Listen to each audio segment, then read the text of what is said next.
Mesdames, Messieurs, bonjour. C'est dans un contexte très particulier de crise sanitaire que vous avez été convoqués à l'Assemblée générale de Metabolic Explorer. Conformément aux dispositions exceptionnelles mises en place, le conseil d'administration de la société a convoqué l'Assemblée générale pour une réunion à huis clos.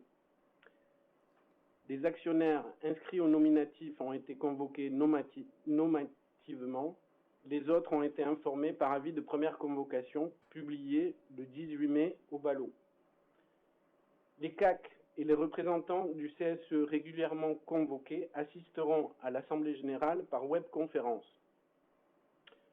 Un communiqué diffusé sur le site internet de la société a également précisé les modalités permettant aux actionnaires de transmettre leur vote préalablement à l'Assemblée et de suivre en webcast audio la présentation du management et aussi les réponses apportées aux questions écrites. Comme toute assemblée générale, nous allons démarrer par la constitution du bureau que je vais présider. Donc, comme scrutateurs, deux actionnaires présents physiquement dans la société, à savoir Céline Reynaud, salariée de Metabolic Explorer, et Antoine Darbois, que vous connaissez déjà. Il faut aussi un secrétaire de séance, et je propose que ce soit Catherine Pennec, qui se présentera plus tard, qui a rejoint la société récemment, qui assure ce rôle. Ensuite, il faut que je constate si les commissaires aux comptes sont bien connectés. C'est le cas. Oui, je confirme, Emmanuel Charlevel, pour représenter le cabinet Mazars. Et François Verdier, représentant du cabinet Exco. Merci beaucoup pour votre présence. Point important, il faut qu'on constate le quorum pour pouvoir tenir cette assemblée générale ordinaire et extraordinaire. Donc, pour rappel, le calcul du quorum pour la tenue de l'assemblée s'effectue sur la base de 27 813 800 actions ayant droit de vote. Donc, le quorum requis pour les résolutions de la compétence de l'assemblée générale ordinaire, soit le cinquième des actions ayant droit de vote, c'est 5 562 760 actions. Et le quorum requis pour les résolutions de la compétence de l'Assemblée générale extraordinaire, soit le quart des actions ayant droit de vote, c'est-à-dire 6 953 450 actions ayant droit de vote. Les résultats consolidés des décomptes de participation font ressortir que les actionnaires présents ou représentés et les votes par correspondance totalisent 7 550 032 actions ayant droit de vote, soit 9 080 031 voix. Ventilé comme suit, 40 procurations au président totalisant 2 113 570 actions, représentant 2 414 195 voix, et 33 votes par correspondance totalisant 5 581 462 actions, représentant 6 665 836 voix précisément. Soit au total 63 actionnaires présents, représentés ou ayant voté par correspondance, détenant ensemble 7 550 032 actions, représentant 27,16% du capital en actions et 30,92% du nombre total de voix. Donc, nous pouvons conclure que le quorum requis pour les délibérations à titre ordinaire et extraordinaire a été atteint et que je déclare l'Assemblée régulièrement constituée et qu'elle peut valablement délibérer. Je demande au bureau de certifier le décompte des voix. C'est le cas. Et on certifie la feuille de présence et on constate que les actionnaires présents et représentés possèdent 7 555 032 actions sur les 27 813 800 actions formant le capital social et 9 080 voix, 9 080 031 voix sur les 29 365 511 voix existantes compte tenu de l'existence de droits de vote double. Merci. Donc, nous pouvons statuer sur l'ordre du jour. Alors, pour rappel, je ne vais pas énumérer les différents points de l'ordre du jour que vous avez eus, mais simplement dire qu'à titre ordinaire, nous allons avoir essentiellement les points pour la clôture des comptes de l'exercice 2019 et aussi pour les éléments de rémunération des organes de gouvernance. À titre extraordinaire, il n'y aura rien par rapport aux années précédentes de nouveau. Ça concerne essentiellement des résolutions liées aux augmentations de capital, ainsi que des résolutions pour des changements statutaires, plutôt des modifications statutaires. Donc ensuite, vous avez eu l'ensemble des documents qui ont été mis à votre disposition, soit sur le site, soit à l'entreprise. Donc je vais éviter, et vous pouvez bien sûr avoir accès à ces documents, je vais éviter une lecture exhaustive de l'ensemble des rapports que nous avons publiés précédemment à cette Assemblée générale.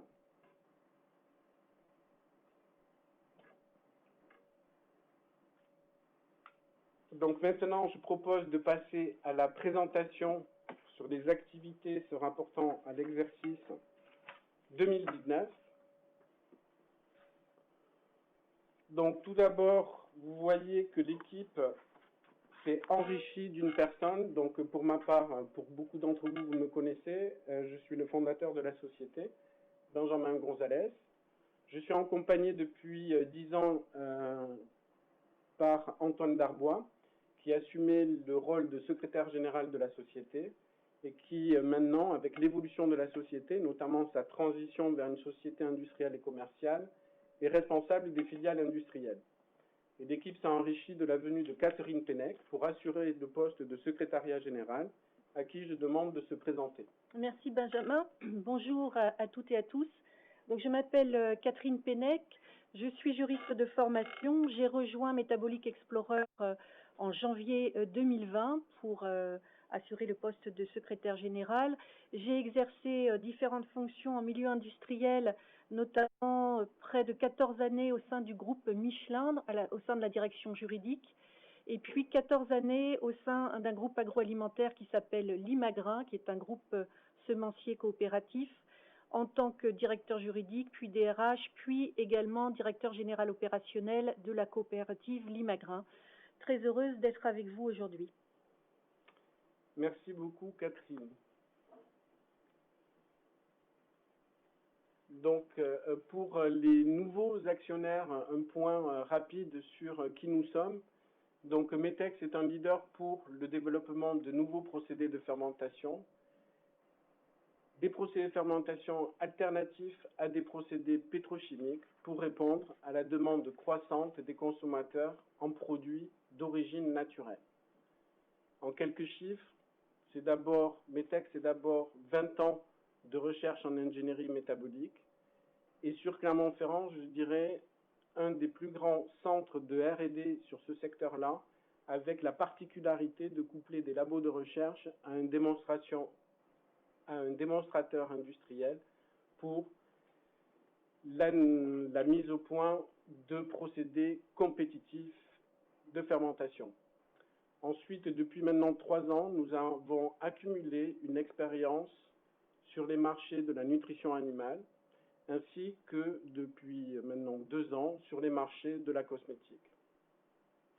Je tiens à souligner que Metabolic Explorer fait partie des rares sociétés qui ont su valoriser des procédés industriels auprès des grands comptes pétrochimiques, et ces valorisations-là, soit à travers des modèles de licence, soit à travers des cessions d'actifs immatériels, c'est-à-dire de brevets, nous avons pu générer 70 millions de revenus auprès de sociétés telles que Evonik, leader allemand dans la chimie de performance.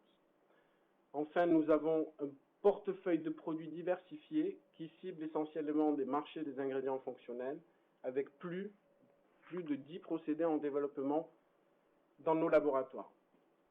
Et enfin, nous avons su, depuis 20 ans, financer avec des acteurs clés de référence notre stratégie de R&D et puis aujourd'hui notre stratégie industrielle et commerciale avec, il y a un peu plus de 18 mois, un investissement important de 48 millions d'euros pour la création de notre première filiale industrielle METEX Novistin.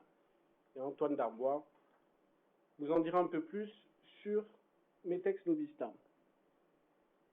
Notre mission, vous l'avez compris, c'est réinventer les modes de production de produits de grande consommation, c'est-à-dire produire autrement des produits de grande consommation qui trouvent des applications en cosmétique, en nutrition animale et aussi dans le monde des biopolymères.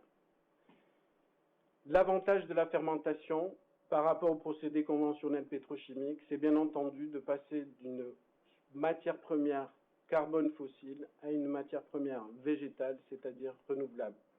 Dans tous les cas, le prérequis, c'est de mettre au point des procédés industriels qui sont et qui doivent être compétitifs par rapport aux procédés conventionnels utilisés aujourd'hui. Et naturellement, vous avez bien compris que passer de la pétrochimie à la fermentation fait que nos procédés amènent des avantages en termes de développement durable et notamment répondent à 3 objectifs définis par l'ONU, à savoir santé et bien-être, à savoir production durable et bien sûr une action aussi sur le climat.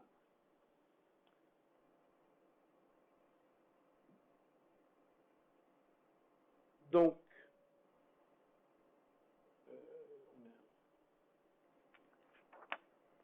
maintenant, regardons un peu concrètement en termes de RSE, ce que ça donne notre métier. Donc depuis maintenant 3 ans, nous avons initié au niveau de groupe une démarche afin de structurer notre démarche RSE en mettant en place des critères environnementaux, sociétaux et de gouvernance clés de l'entreprise. Nous avons aussi eu la volonté de mesurer cette performance extra-financière que l'on appelle ESG par un organisme indépendant dont nous travaillons depuis 3 ans avec ETI Finance afin de mesurer notre progression et essayer de faire partie de l'indice Gaïa, ce qui est le cas aujourd'hui. Et comme vous pouvez le voir, cet indice qui mesure la performance extra-financière de sociétés cotées, nous sommes classés 5e sur 74 dans notre catégorie et nous avons gagné 23 places entre 2018 et 2019. Au niveau de nos produits, nous avons la même démarche, en particulier sur le PDO, où nous avons obtenu le label Gold EcoVadis avec un score de plus de 69% et surtout, je dirais qu'on fait partie des 1% des entreprises évaluées dans notre catégorie, à savoir des entreprises de recherche scientifique et d'innovation.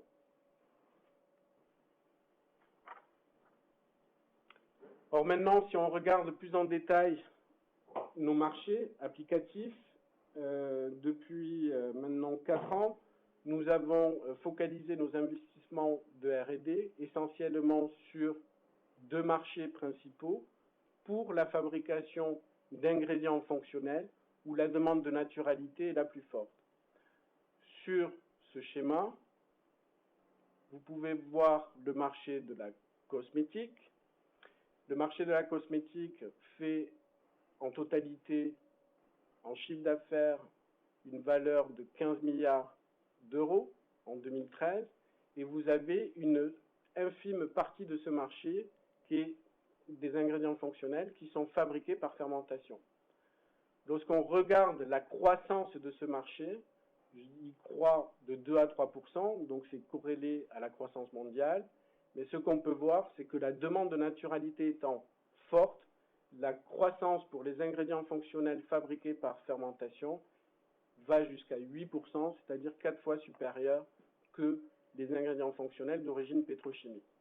C'est la même chose pour la nutrition animale, et donc clairement, ce sont les 2 marchés où Metex pense apporter des solutions durables. Et enfin, nous avons 2 marchés secondaires, c'est-à-dire que la majorité des produits sur lesquels nous nous focalisons ont aussi des applications dans l'alimentation humaine, que ce soit dans les faux sucres, les édulcorants ou la nutrition humaine classique.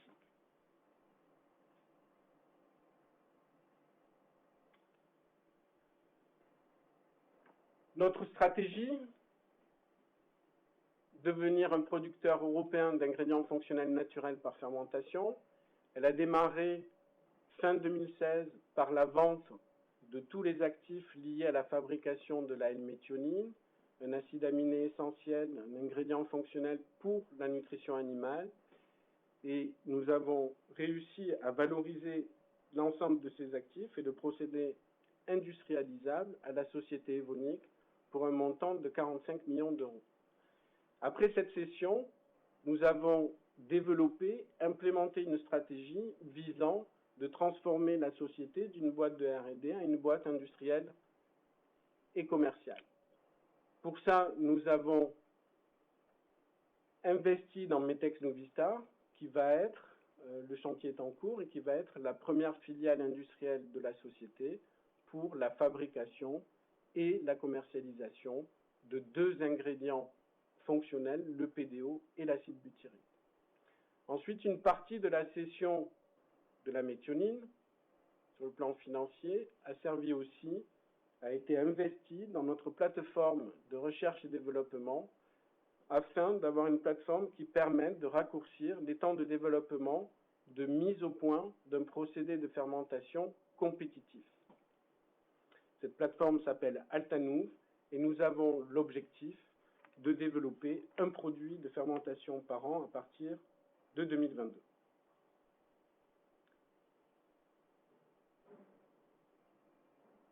Alors maintenant, je vais parler de l'impact de la crise sanitaire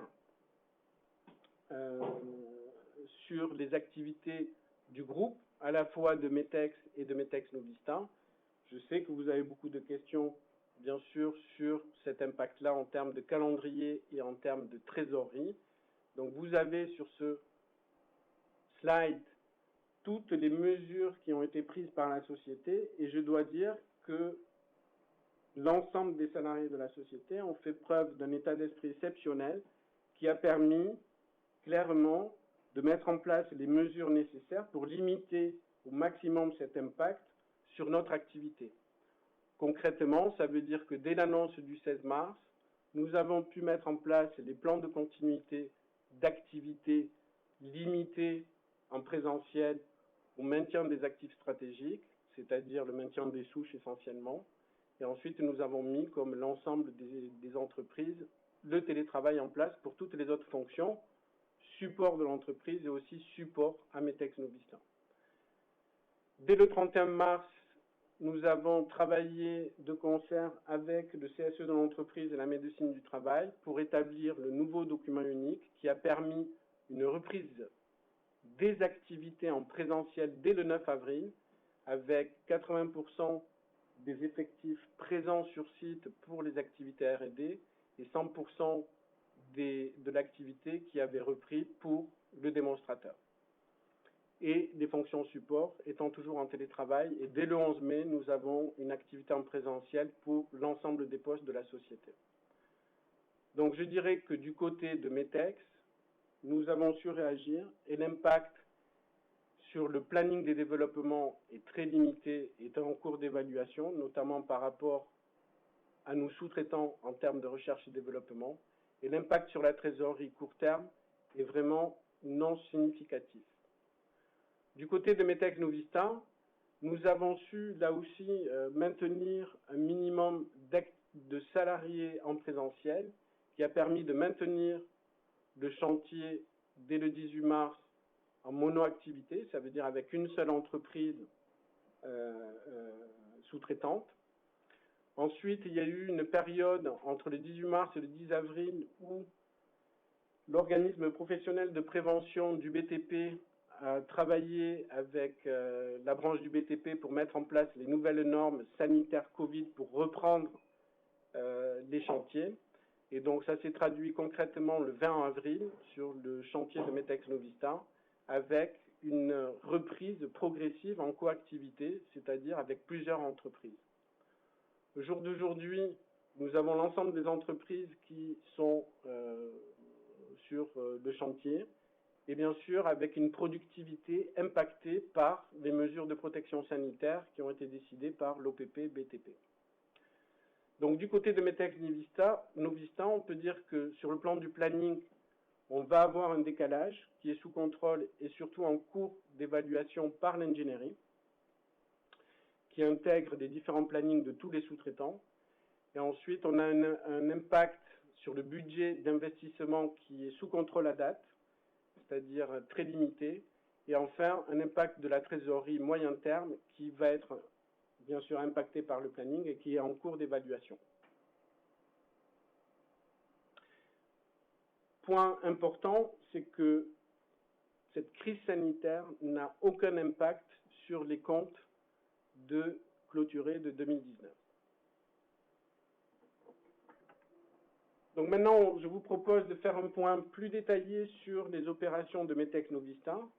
Pour rappel, Novista, c'est la production donc, de PDO et d'acide butyrique, avec des objectifs de devenir le producteur de référence du PDO en cosmétique, devenir le leader de la baie en nutrition animale et dans les arômes, et enfin atteindre le point mort, c'est un objectif important, 1 an après le démarrage des ventes. Maintenant, je donne la parole à Antoine Darbois, qui va aller plus dans le détail des avancées de METEX Novista. Et je vous propose donc, dans un premier temps, de vous en dire un peu plus sur le chantier de construction sur notre site de Carlin, et dans un deuxième temps, d'examiner avec vous nos développements en matière commerciale. En commençant donc par la partie chantier, vous savez que nous avons choisi le site de Carlin, qui est sur la frontière franco-allemande, essentiellement pour des raisons de logistique, parce que nos matières premières sont à proximité, dans la France du Nord et dans le sud de l'Allemagne. Nous avons également trouvé sur Carlin une plateforme industrielle gérée par les groupes Total et Arkema, qui nous ont mis à disposition le foncier et les utilités dont nous avons besoin. Et toutes les parties prenantes locales nous ont aidés à réaliser notre implantation. Vous devez avoir sur vos écrans donc, une photo prise sur le site en fin de semaine dernière et qui vous montre donc l'état de la construction. Vous pouvez voir sur cette photo que les principaux équipements sont d'ores et déjà en place, que la charpente métallique est en voie d'achèvement. Les principales phases qu'il reste à achever donc, concernent le bardage d'une partie du bâtiment et la mise en place de tout ce qui est tuyauterie et câblage électrique. Vous avez donc ici l'image de la construction telle qu'elle est aujourd'hui. Je vous propose de voir une courte vidéo qui vous montrera quelques phases de construction au cours du premier trimestre avant le confinement. Merci d'envoyer la vidéo, s'il vous plaît.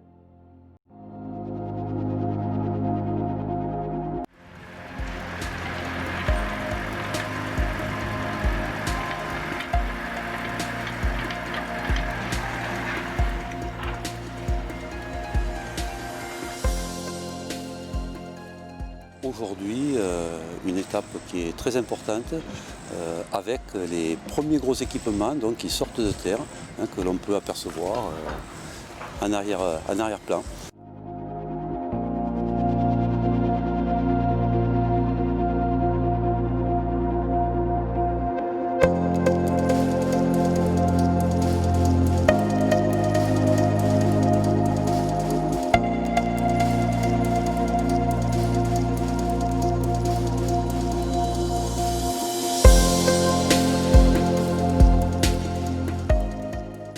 Les entreprises de construction continuent de s'activer sur le chantier de la future unité de production de METEX Novista à Carlin. Nous avons maintenant l'installation des appareils chaudronnés. Le fermenteur principal a effectivement été installé le mercredi 14 février, une étape importante du chantier, car ce fermenteur est le point de départ de tout le process biochimique. Nous avons un planning prévisionnel sur la poursuite de l'installation des équipements principaux. Donc, et ensuite, nous avons la partie charpente et viendra effectivement la connexion de ces appareils avec la partie tuyauterie.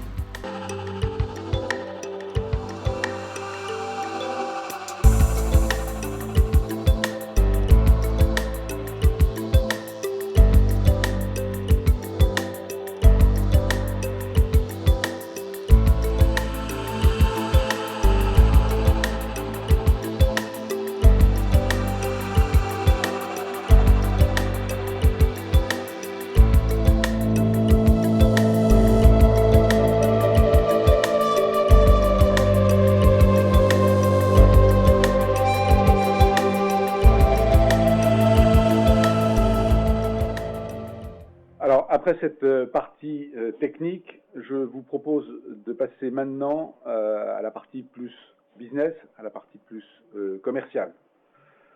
Vous savez que pour financer notre investissement sur cette usine, nous avons formé, avec un fonds d'investissement de BPI France, le fonds SPI, nous avons formé une entreprise commune, une JV, Metex Nuvista, que Metex détient à 55%, in fine, et BPI France à 45%. De manière à limiter notre investissement et ne pas dépenser pour constituer un réseau commercial, d'une part, et pour également accélérer la mise sur le marché de nos produits, nous avons fait le choix de former 2 alliances stratégiques sur les 2 principaux créneaux que nous visons, la cosmétique et l'alimentation animale, et nous avons identifié et sélectionné 2 sociétés leaders sur chacun de ces segments. Il ne s'agit pas d'accords de distribution, il s'agit bien d'une alliance stratégique par laquelle les 2 partenaires partagent les risques et les profits associés à cette activité. Le premier produit que nous allons mettre sur le marché, donc le PDO, notre segment prioritaire, c'est la cosmétique. Ça n'est pas le marché le plus gros, mais c'est celui qui croît le plus vite et c'est celui pour lequel nous avons le niveau de prix le plus rémunérateur. Dans un deuxième temps, nous adresserons d'autres applications, essentiellement dans le domaine des biopolymères de performance, c'est-à-dire des polyesters ou des polyuréthanes, pour lesquels le PDO joue un rôle important. Un mot maintenant sur notre partenaire DSM. C'est un des plus grands acteurs dans le secteur de la cosmétique. Il réalise déjà un chiffre d'affaires pour sa business unit Personal Care supérieur à 300 millions d'euros et vend des ingrédients de toutes sortes à toutes les sociétés leaders sur ce créneau, des gens comme L'Oréal, Estée Lauder, Shiseido, etc. Donc, la société Metex Nuvista bénéficie immédiatement de l'intégralité du réseau commercial constitué par DSM de manière à introduire le produit. Ce produit sera commercialisé sous la marque Tilamar PDO with Nuvista. Tilamar est une des marques phares que DSM utilise pour la promotion de ses plus grands produits, ses plus grands ingrédients. Passons maintenant à notre deuxième produit, l'acide butyrique. Même chose, nous avons 2 principaux segments. La priorité est sur la nutrition animale. Cette fois-ci, c'est le marché qui est le plus large, avec une croissance de 13% par an. La rapidité de cette croissance s'explique par le fait que l'acide butyrique est un des meilleurs substituts à l'emploi des antibiotiques dans l'élevage. Et vous savez que ces antibiotiques sont aujourd'hui interdits dans les principaux pays. Dans un deuxième temps, nous viserons également d'autres segments de marché, en particulier les arômes et parfums, qui assurent là aussi un taux de croissance significatif et pour lequel la demande de naturalité, comme pour la nutrition animale, est également très importante. Pour ce segment de la nutrition animale, nous avons choisi de nous allier avec la société Alinova, qui est une co-entreprise appartenant au groupe Accéréal. Accéréal, c'est la première coopérative céréalière française. C'est un acteur majeur de la nutrition animale et de l'élevage. Et la société Alinova est spécialisée sur des ingrédients de performance naturelle.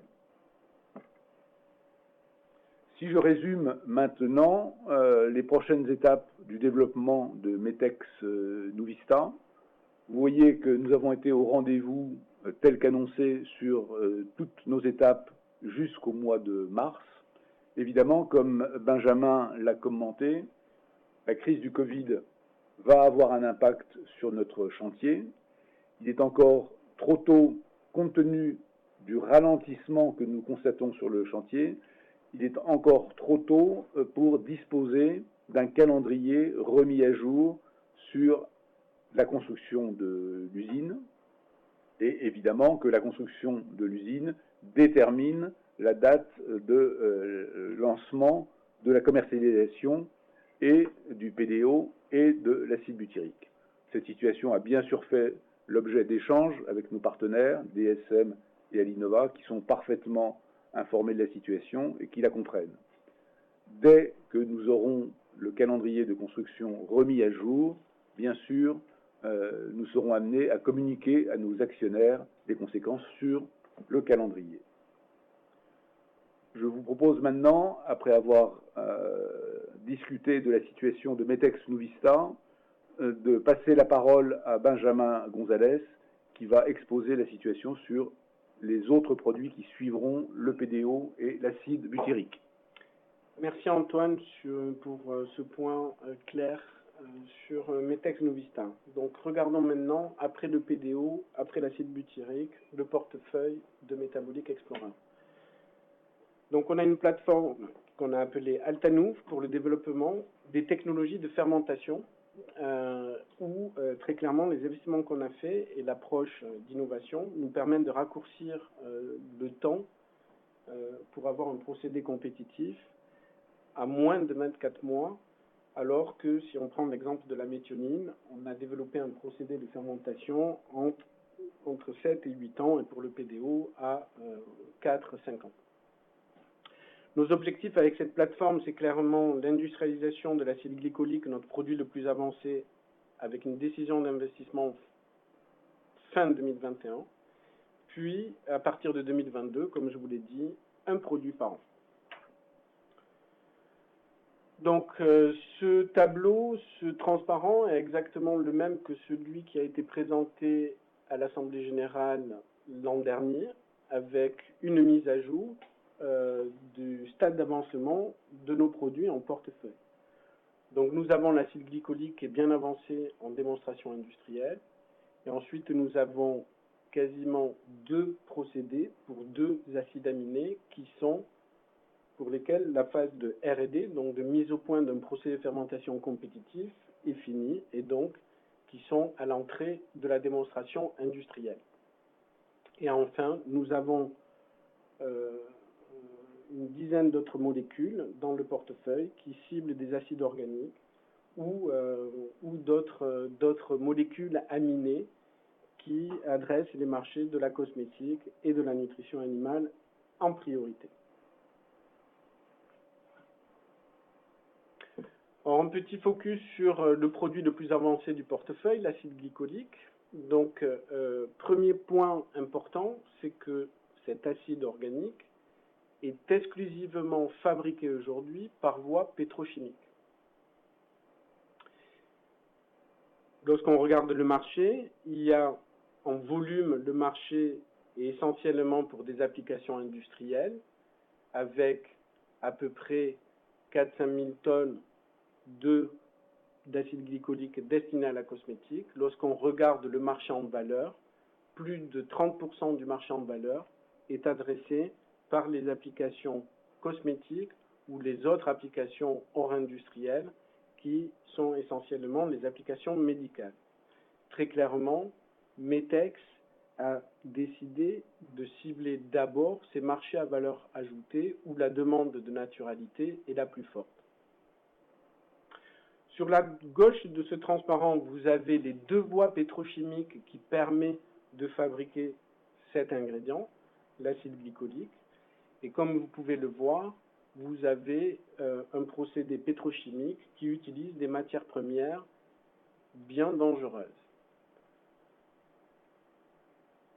Et très clairement, aujourd'hui, sur les marchés de la cosmétique et des applications médicales, vous avez seulement 2 acteurs pétrochimiques, Chemours et Croschem, qui sont 2 acteurs nord-américains, qui sont capables d'adresser ces marchés parce que ce sont les seuls capables de faire un acide glycolique de très haute pureté, c'est-à-dire en enlevant toutes les impuretés qui viennent des matières premières toxiques du procédé pétrochimique utilisé.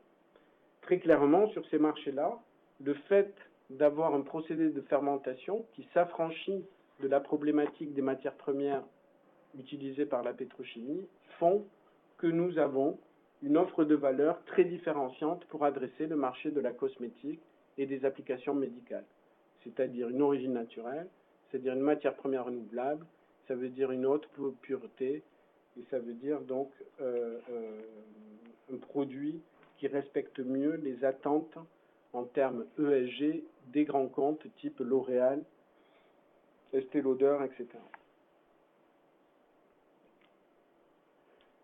Donc maintenant, si on regarde le news flow par rapport au portefeuille de produits, bien sûr, j'ai dit tout à l'heure, nous aurons un impact qui est très limité en termes de développement de l'acide glycolique.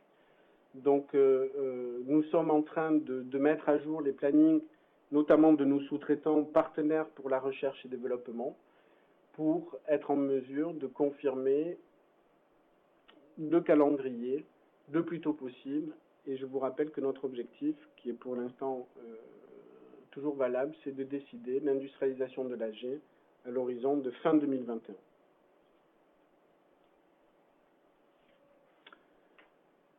Maintenant, je vous propose donc de regarder plus particulièrement les comptes de l'exercice 2019. Et pour les commentaires de ces comptes-là, je donne la parole à Catherine, qui va vous présenter ces comptes.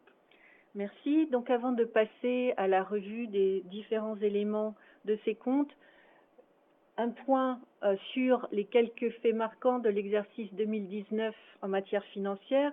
Rappelez tout d'abord ce qui a été dit tout à l'heure, que nous avons avancé au cours de l'exercice 2019 sur la construction de l'usine de Metex Novista en Moselle et que le protocole d'investissement mis en œuvre avec BPI France a été appliqué pour sa tranche 1 avec un apport de 12 millions d'euros partagés à hauteur de 6 par chacun des partenaires et vers la fin de l'exercice, une deuxième tranche libérée à hauteur de 14 millions d'euros.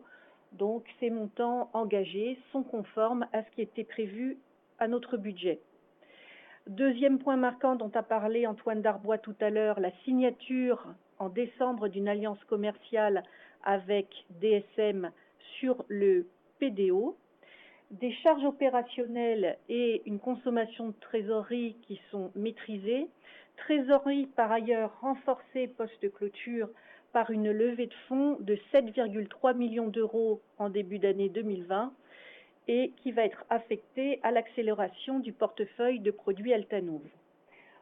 Il faut retenir donc une trésorerie brute à fin décembre 2019 d'un montant de 26,6 millions d'euros.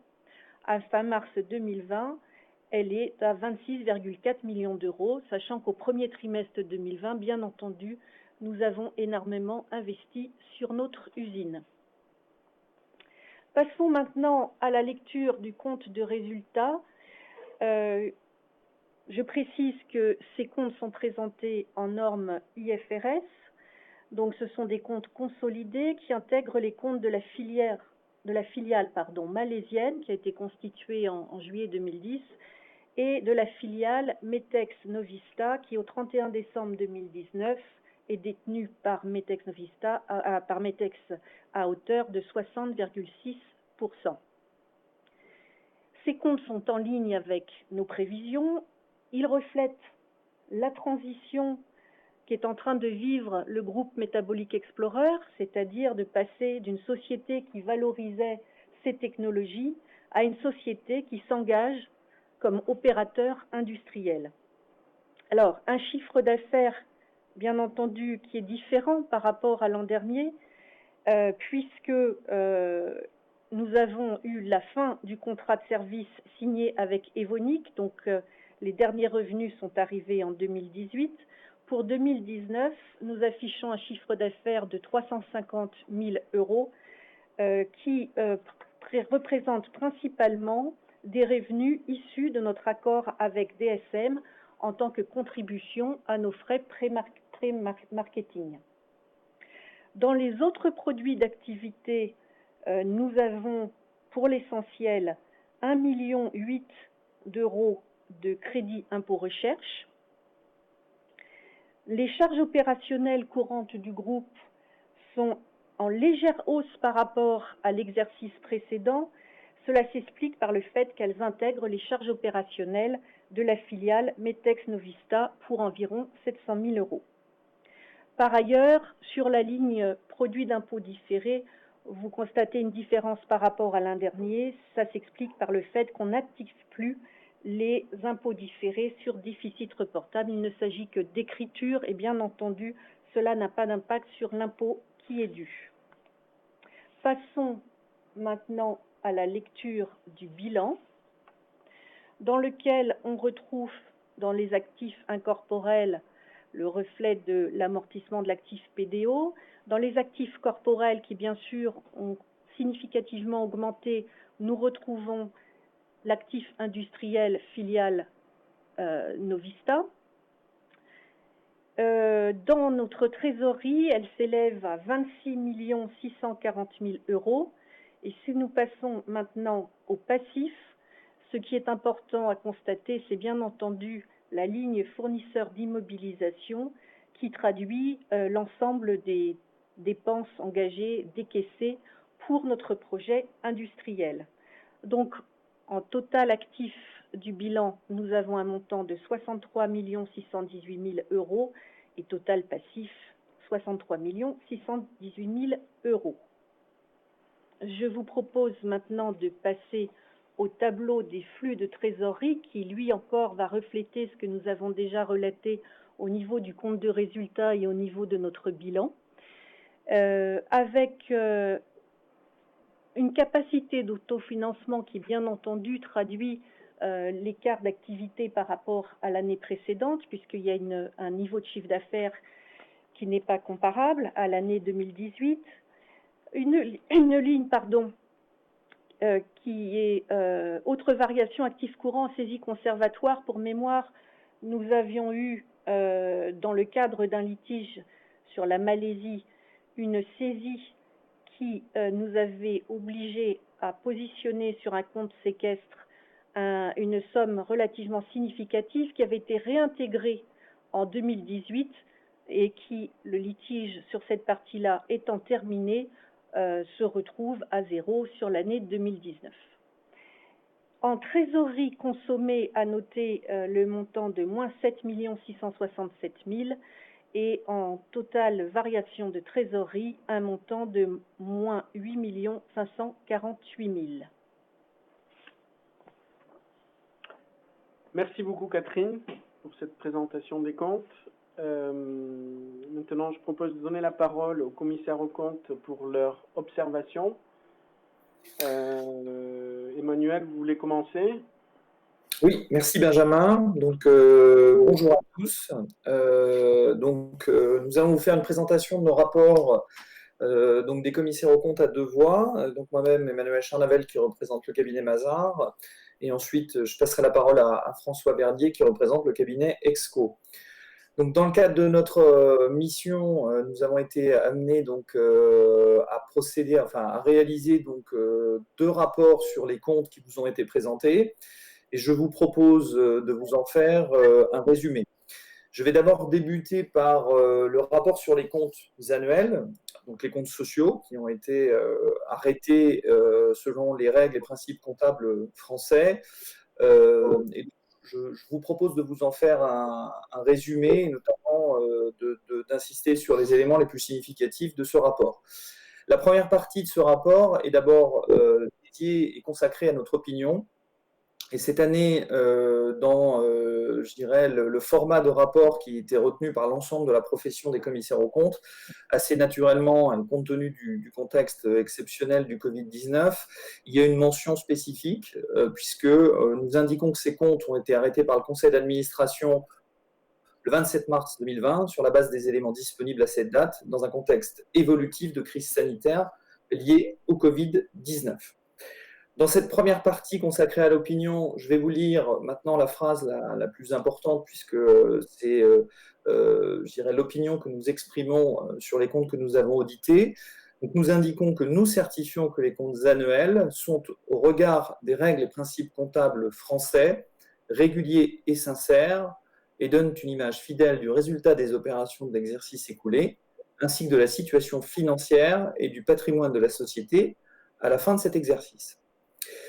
Ensuite, dans une deuxième partie qui est consacrée au fondement de l'opinion, nous indiquons avoir effectué notre audit selon les normes d'exercice professionnel applicables en France et que nous estimons que les éléments que nous avons collectés sont suffisants et appropriés pour fonder notre opinion. Nous mentionnons également avoir respecté les règles d'indépendance qui nous sont applicables. Dans la troisième partie de ce rapport, nous mentionnons également la justification des appréciations et faisons référence notamment aux points clés de l'audit. Les points clés de l'audit sont les points qui se réfèrent aux risques d'anomalie les plus importants et qui ont été donc qui nous ont amenés à consacrer le plus de travaux sur l'audit des comptes annuels de l'exercice. Assez naturellement, concerne la société, nous retrouvons dans les points clés de l'audit l'évaluation des actifs incorporels relatifs aux frais de développement, puisque dans les comptes au 31 décembre 2019, la valeur nette des actifs incorporels s'élève à 20,7 millions d'euros au regard d'un total bilan donc, de 57,5 millions d'euros. Donc, dans cette partie de notre rapport, nous précisons la nature des risques qui sont associés à l'évaluation des actifs incorporels et nous présentons également notre réponse, à savoir l'ensemble des travaux que nous avons réalisés nous permettant de couvrir ces risques. Enfin, dans la dernière partie de notre rapport, qui est notamment consacrée aux vérifications spécifiques, nous n'avons pas d'observation à formuler sur les informations qui sont données dans le rapport de gestion, ainsi que les documents qui vous ont été adressés. Et nous n'avons pas non plus d'observation à formuler sur le rapport sur le gouvernement d'entreprise. Dans notre rapport, vous avez également des informations résultant d'obligations légales et réglementaires concernant la désignation des commissaires aux comptes, avec la mention de nos nominations respectives pour le cabinet Exco et pour le cabinet Mazars. Enfin, la toute dernière partie précise les responsabilités à la fois de la direction ainsi que des commissaires aux comptes relatifs à l'audit des comptes annuels. Et également, on mentionne l'existence d'un rapport à destination du comité d'audit, puisque dans le cadre de notre mission de commissaire aux comptes, l'ensemble de nos travaux sont présentés au comité d'audit, notre approche, ainsi que les conclusions des travaux d'audit. Voilà pour ce qui concerne le rapport sur les comptes sociaux. Ensuite, je vais passer aux comptes consolidés. Alors, je serai un petit peu plus rapide sur les comptes consolidés parce que la structure du rapport est exactement identique. Dans la partie sur l'opinion, vous retrouvez exactement la mention que les comptes ont été arrêtés par le Conseil d'administration le 27 mars 2020 sur la base des éléments disponibles à cette date dans un contexte évolutif de crise sanitaire liée au Covid-19. Et ensuite, donc dans cette partie, donc nous certifions que les comptes consolidés sont au regard du référentiel IFRS, cette fois-ci tel qu'adopté dans l'Union européenne, réguliers et sincères, et donnent une image fidèle du résultat des opérations de l'exercice écoulé, ainsi que de la situation financière et du patrimoine à la fin de l'exercice, de l'ensemble constitué par les personnes et entités comprises dans la consolidation. Ensuite, pour ce qui concerne toujours cette première partie de rapport, et on mentionne l'existence d'une observation, puisqu'on indique que sans remettre en cause l'opinion exprimée, nous attirons votre attention sur la note 2.9, contrat de location de l'annexe au compte consolidé qui expose l'incidence du changement de méthode comptable relatif à la première application au 1er janvier 2019 de la norme IFRS 16. Donc c'est une nouvelle norme d'application qui concerne toutes les sociétés et donc on fait référence à la mise en œuvre et la mise en place de cette nouvelle norme qui a assez peu d'impact sur les comptes de la société. Enfin, vous retrouvez également dans ce second rapport sur la justification des appréciations, également la mention en point clé de l'audit de l'évaluation des actifs incorporels relatifs aux frais de développement. Et enfin, sur la dernière partie de notre rapport, nous n'avons pas d'observation sur les vérifications spécifiques que nous avons réalisées. Voilà pour les rapports sur les comptes annuels et consolidés. Je vais passer la parole à mon confrère maintenant pour ce qui concerne les différents rapports spéciaux que nous avons pu également émettre pour cette Assemblée générale.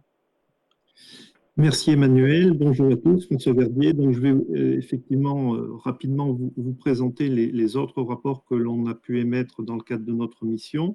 Donc en dehors des rapports sur les comptes annuels et consolidés qui viennent de vous être présentés par mon confrère, nous avons également établi donc, un rapport spécial sur les conventions réglementées. Ce rapport ne comporte pas cette année de conventions autorisées et conclues au cours ni de convention déjà approuvée par l'Assemblée générale. En dehors de ce rapport spécial sur les conventions, nous avons également établi 7 rapports dans le cadre des résolutions qui vous seront soumises dans le cadre de la partie extraordinaire de la présente Assemblée générale. Ces résolutions prévoient en effet de déléguer les compétences de votre Assemblée au Conseil d'administration afin de permettre à ce dernier d'émettre, avec ou sans suppression du droit préférentiel de souscription, diverses actions ou valeurs mobilières dans l'avenir. Donc, comme le prévoit le Code de commerce, les commissaires aux comptes ont été amenés à effectuer un certain nombre de diligences ayant notamment pour objectif de nous assurer que les résolutions qui vous seront proposées à la suite de cette Assemblée, ainsi que le rapport du Conseil d'administration qui présente ces délégations, respectent en tout point les dispositions prévues par le Code de commerce. Simplement ici, nous souhaitons attirer votre attention sur le fait que nos rapports au titre des 14e et 19e résolutions qui vont vous être proposées comprennent 2 observations similaires. Ces résolutions prévoient en effet la suppression du droit préférentiel de souscription au profit, je vous relis ce qui est prévu, soit des sociétés industrielles ou commerciales intervenant dans des domaines ou secteurs d'activité où la société intervient est susceptible de conclure avec la société un accord visant à un partenariat stratégique, un rapprochement capitalistique ou une mise en commun de moyens, ou des sociétés ou fonds gestionnaires d'épargne collective ou investisseurs institutionnels investissant dans des domaines ou secteurs d'activité où la société intervient est susceptible d'investir dans un placement privé. Dans le cadre de nos rapports, nous avons estimé que cette description pouvait être large au regard des dispositions de l'article L225-138 du Code de commerce, prévoyant la possibilité de réserver l'augmentation de capital à des catégories de personnes répondant à des caractéristiques déterminées. Donc, en résumé, on pourrait estimer que la proposition qui vous est faite de réserver l'augmentation de capital aux investisseurs précités pourrait être un peu large au regard de ce qui est prévu par le Code de commerce. Ceci dit, ces observations, donc inclus dans nos rapports sur les 14e et 19e résolutions, sont de simples observations qui ne remettent pas en cause la légalité des résolutions qui vous seront proposées. Voilà pour un rapide résumé des rapports que nous avons émis en dehors des rapports sur les comptes annuels. Merci beaucoup Emmanuel, François. Je propose maintenant de passer au jeu des questions-réponses. Donc, je donne la parole à Monsieur Testo pour animer cette partie-là. Bonjour à tous, merci Benjamin. Donc, plusieurs thèmes que les actionnaires ont souhaité voir traités par votre entreprise. Le premier, comment avez-vous traversé cette crise sanitaire ? Je dirais que nous avons été réactifs pour nous adapter rapidement à cette situation de crise. En effet, suite à l'annonce du confinement le 16 mars dernier, METEX a engagé un plan pour maintenir un minimum ses activités essentielles. Le télétravail a été mis en place pour assurer les fonctions tertiaires de l'entreprise et assurer le support nécessaire à sa filiale METEX Novista. Le travail en présentiel a été limité au maintien des actifs stratégiques.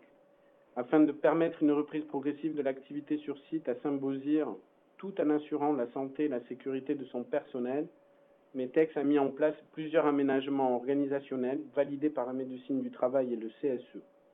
Le 9 avril, les activités ont repris en présentiel pour la R&D et le démonstrateur. Et le télétravail a été maintenu pour les fonctions support. Et depuis le 11 mai, les activités ont repris en présentiel pour l'ensemble de la société avec des aménagements d'horaire.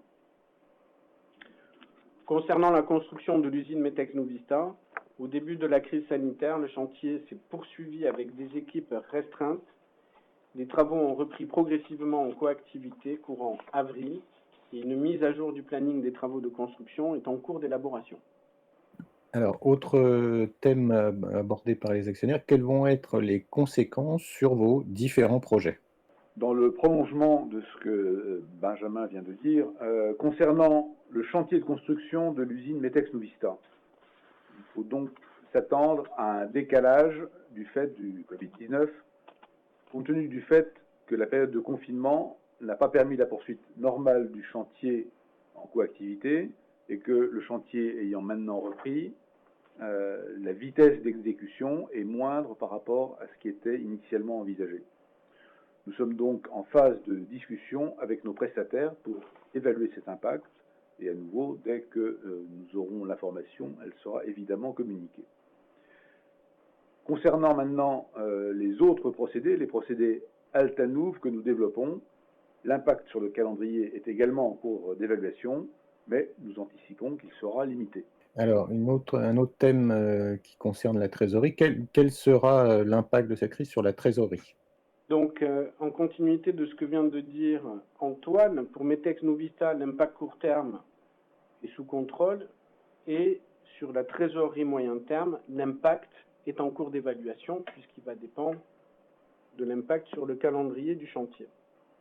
Du côté de METEX, la crise sanitaire aura un impact court terme très marginal sur la trésorerie de METEX et la trésorerie moyen terme sera impactée par le calendrier de METEX Novista et donc l'impact moyen terme est en cours d'évaluation.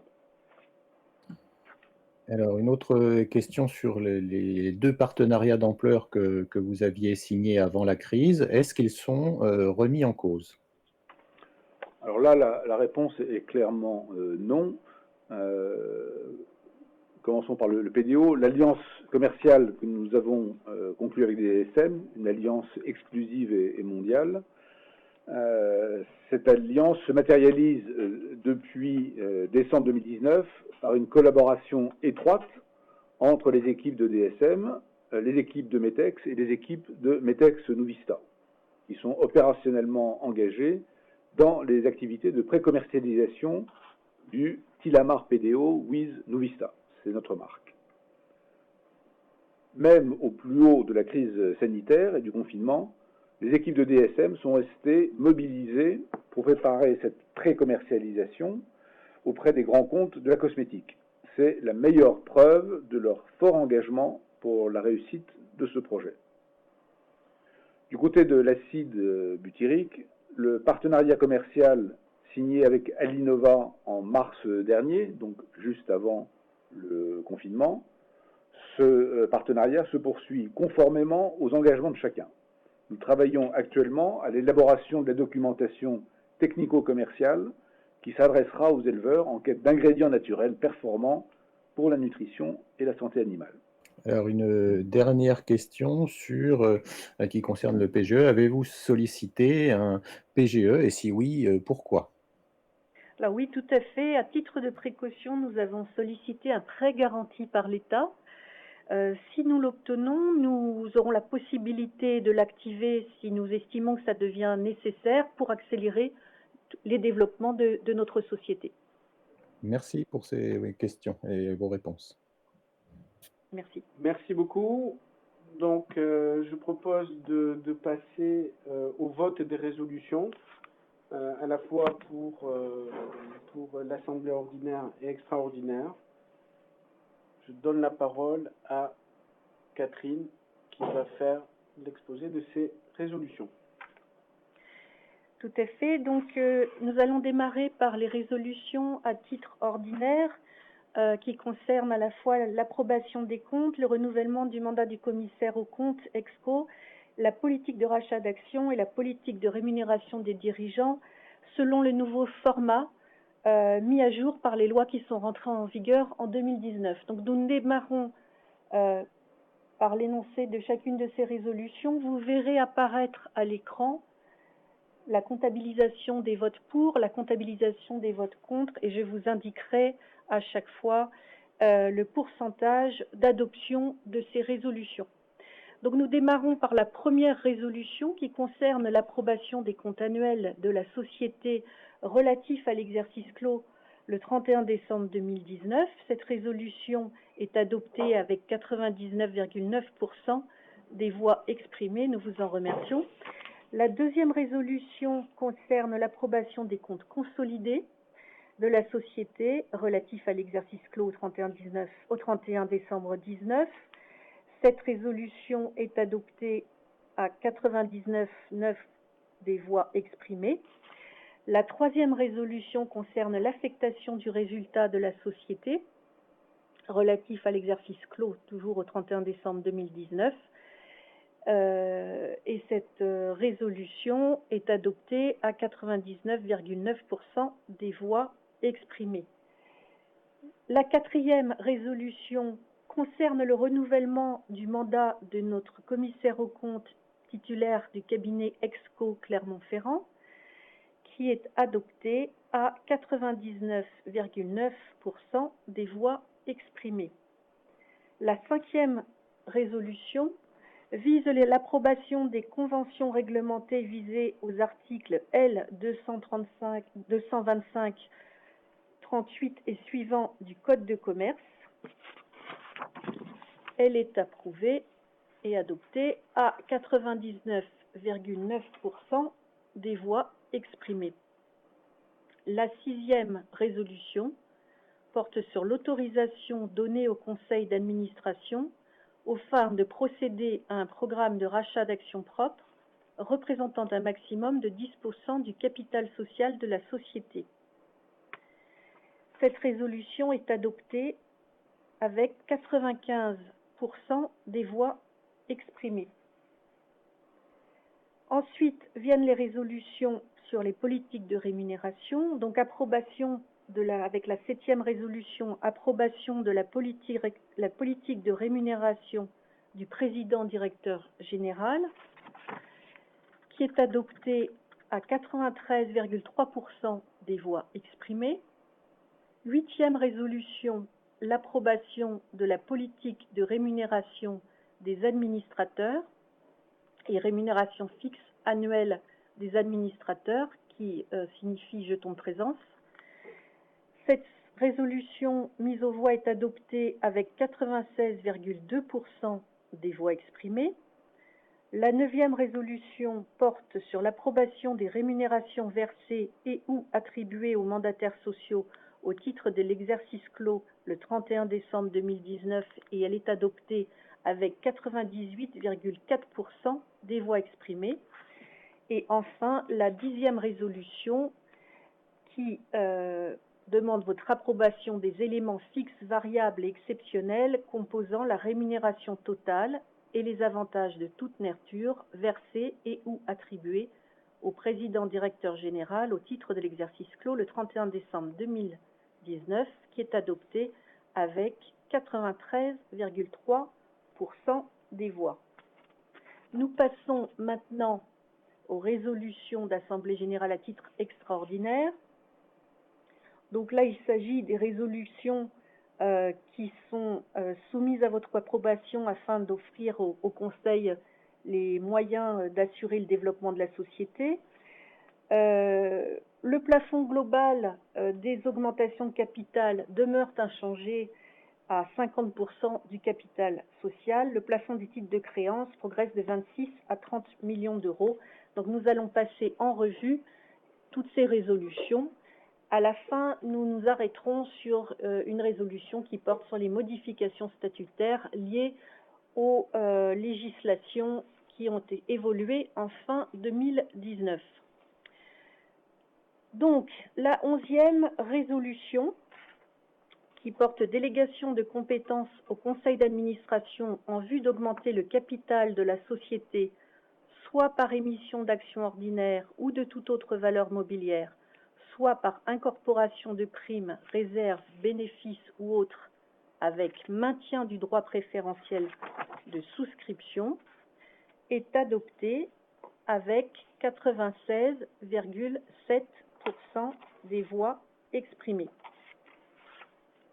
Nous avons ensuite la 12e résolution, délégation de compétences donnée au conseil d'administration en vue d'augmenter le capital social de la société par émission d'actions ordinaires ou de toute autre valeur mobilière, avec suppression du droit préférentiel de souscription des actionnaires par offre au public.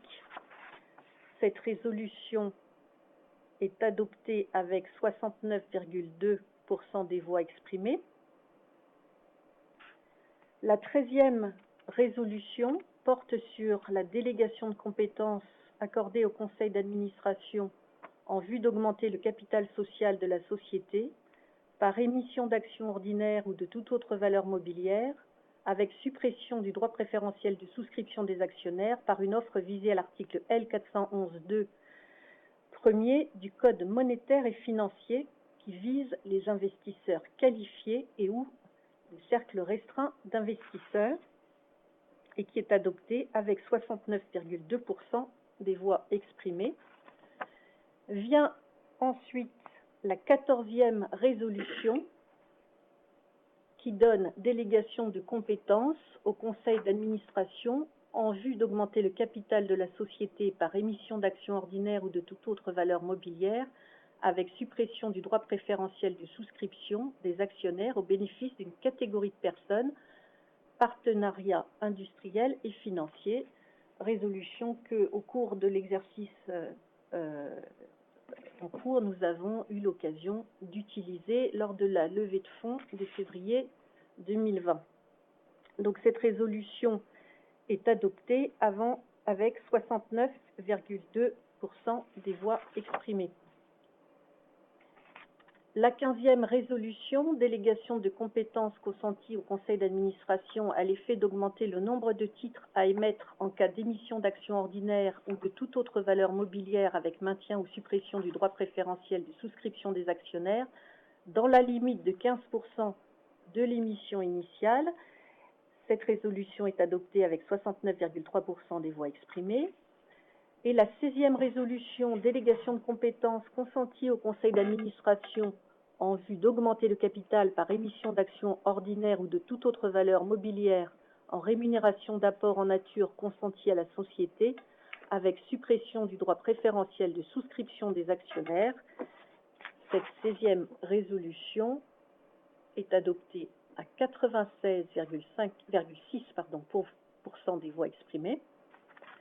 17e résolution, délégation de compétences consentie au conseil d'administration en vue d'augmenter le capital par émission d'actions ordinaires ou de toute autre valeur mobilière en rémunération d'apport effectuée dans le cadre d'une offre publique d'échange initiée par la société avec suppression du droit préférentiel de souscription des actionnaires. Cette résolution 17 est adoptée à 69,2% des voix exprimées.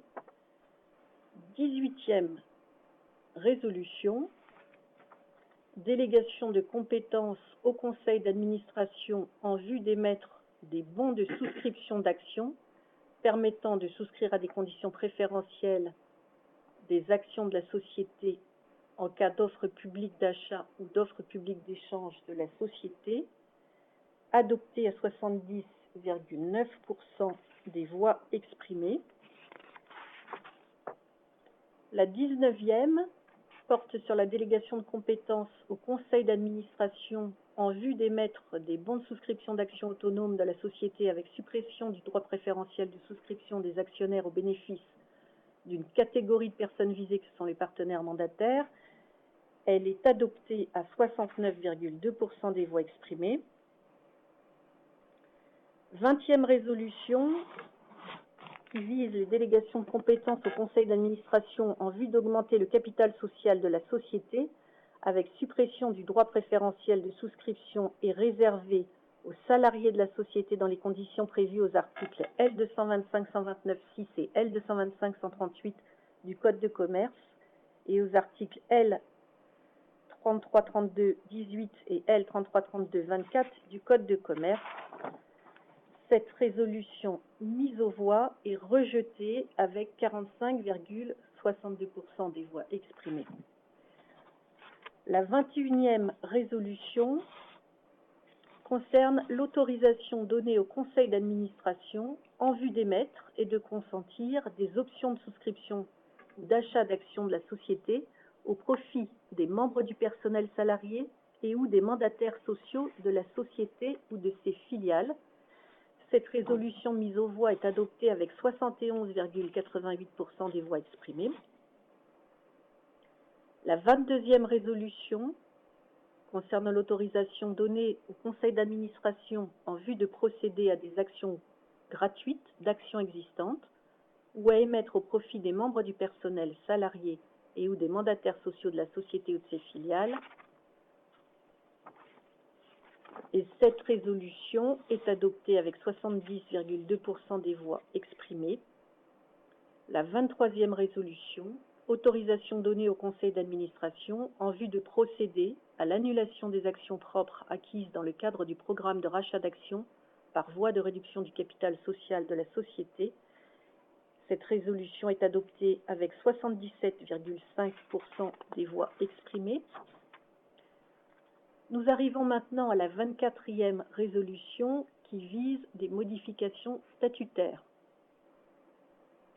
Donc nous avons dans ces modifications statutaires des modifications en vue de mettre les statuts en conformité avec les nouvelles dispositions légales quant aux modalités de délibération du conseil d'administration, au remplacement du terme jeton de présence par rémunération fixe annuelle, aux modifications de modalités de comptabilisation des voix en assemblée générale ordinaire et extraordinaire, et au remplacement du terme comité d'entreprise par le terme CSE, et autres modifications corrélatives des statuts de la société, résolution pour laquelle vous avez donné 100% des voix exprimées.